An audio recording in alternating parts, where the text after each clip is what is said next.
It was a regular Wednesday afternoon when my phone rang at work. I looked down and saw my wife's name flashing on the screen. I answered, only to hear her voice breaking through sobs.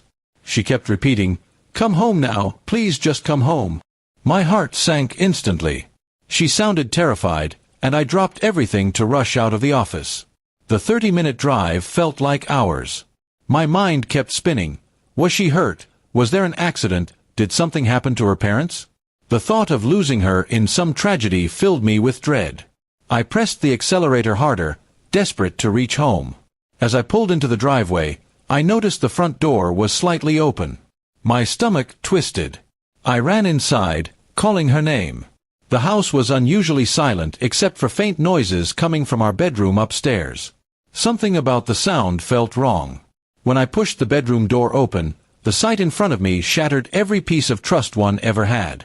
My wife was in tears, sitting at the edge of the bed, while another man scrambled to put his shirt back on. She couldn't even meet my eyes. I froze in the doorway, my entire world collapsing in that single moment. I wanted to scream, to break something, to demand answers. But instead, I just stood there, numb and hollow. The man rushed past me without saying a word, leaving me alone with the woman I thought I knew better than anyone. She tried to speak, but her words were drowned out by her sobbing. I finally asked her the only question that mattered: why? She couldn't give me a clear answer. All she said was that she felt lonely, that she thought I didn't notice her anymore, that she made a terrible mistake. But to me, those were just excuses that cut deeper than silence would have. Every memory we had together replayed in my mind, the vows, the laughter, the trust. All of it now tainted. I couldn't stay in that room any longer. I walked out, ignoring her pleas for me to listen, ignoring the sound of her running after me. The drive away from the house was even heavier than the drive there. My hands were shaking on the steering wheel, my eyes burning. I kept thinking about how just an hour ago, my biggest concern was a project deadline at work. Now, my marriage was in ruins. I spent the night in my car, unable to face friends or family, unable to admit what had happened. Sleep never came. I just kept replaying the image of her with him, every detail burned into my mind. That image became a wound that refused to close.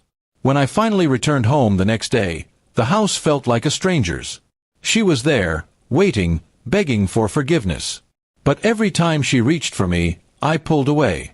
The trust was gone, and I didn't know if it could ever return. Over the next few weeks, we tried to talk. She said she wanted to fix things, to earn back my trust. But the more she tried, the more I realized I couldn't erase what I had seen.